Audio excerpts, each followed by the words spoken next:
The Last Letter. A tragic love story of youth, time, and unspoken goodbyes. The Girl by the Sea. Lyna was 17 and had never stepped outside her seaside village. Nestled between green hills and the vast blue of the ocean, her world was quiet, like the lullaby of waves. Her father, a fisherman hardened by salt and sun, woke before dawn each day.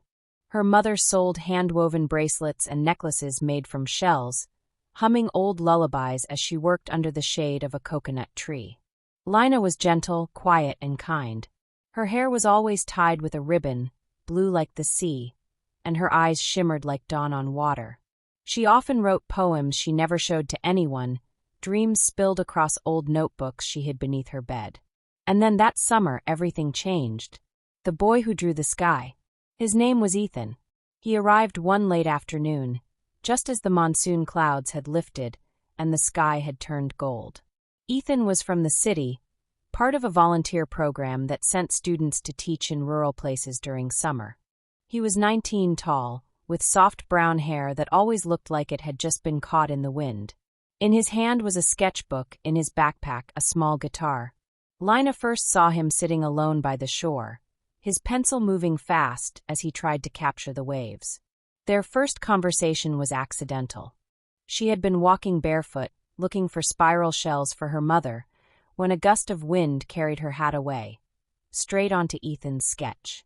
He picked it up and handed it back with a crooked smile. "Nice hat," he said. "Nice drawing," she replied. And just like that, something invisible began stitching them together. The days that followed. Every afternoon, Lyna found herself drawn to the shore where Ethan sketched. Sometimes she brought him coconut juice. Other times he showed her his drawings, landscapes, sunsets, boats, and eventually her. "You have the kind of face artists dream about," he told her one day.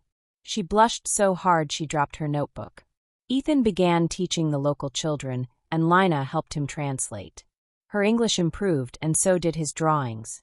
They started spending more time under the old banyan tree that overlooked the ocean. He told her stories of city lights and snow. She told him of her dreams to one day see the world beyond the sea.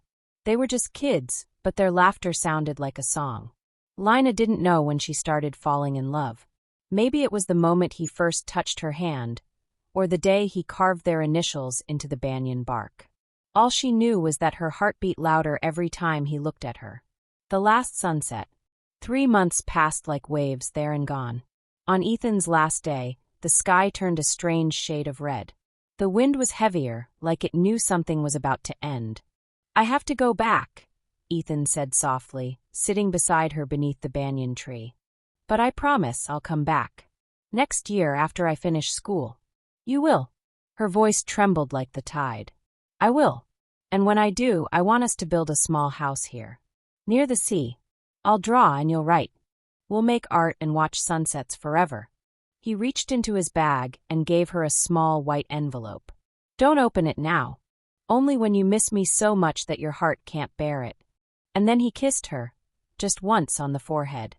"I'll write to you every week," he whispered. "I swear." She watched him walk away, a tiny figure disappearing into the dusk. She never saw him again. Silence.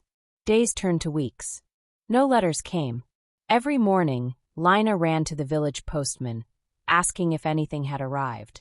Every afternoon, she waited beneath the banyan tree with her poems and the unopened envelope. Whispers began to spread. He was from the city. They forget easily. Poor girl, she believed him.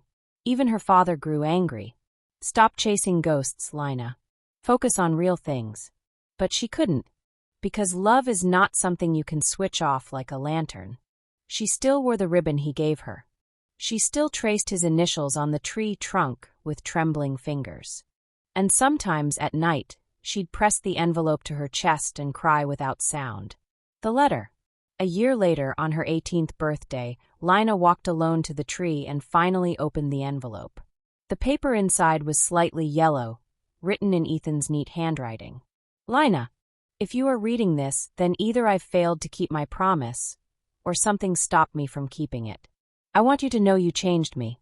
In 3 short months, I felt more alive than I had in years. You are the poem I never finished, the smile I still see when I close my eyes. If I never return, know this. I loved you. Truly. Forever. Ethan. The wind picked up as if it, too, were weeping. Truth. Lyna never gave up trying to find out what happened. 2 years later, a traveler from the city visited her village. He had come to see the beach Ethan once talked about. When Lyna asked him if he knew Ethan, his face fell. You're Lyna? He told her everything. Ethan had died in a car crash only 2 days after returning to the city. His parents had found his sketchbook filled with drawings of her. Her face on every page. They didn't know where she lived or how to reach her. They buried the sketchbook with him. Lyna didn't cry. Not right away. Grief, she learned, doesn't fall like rain. It rises slowly like the tide, until you drown in it. The girl who stayed. Lyna never left the village. She grew into a quiet, beautiful woman. Children loved her. Tourists bought her seashell jewelry and asked why she wore a blue ribbon every day. She told them it was for someone she once knew. Every evening, she sat beneath the banyan tree with her notebook and a single folded letter beside her.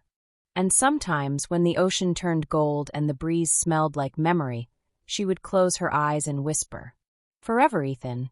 And so her story became a legend, of a girl who waited by the sea and a boy who never came back. Of first love, last letters, and promises made beneath banyan trees. A love so real, it never had to grow old.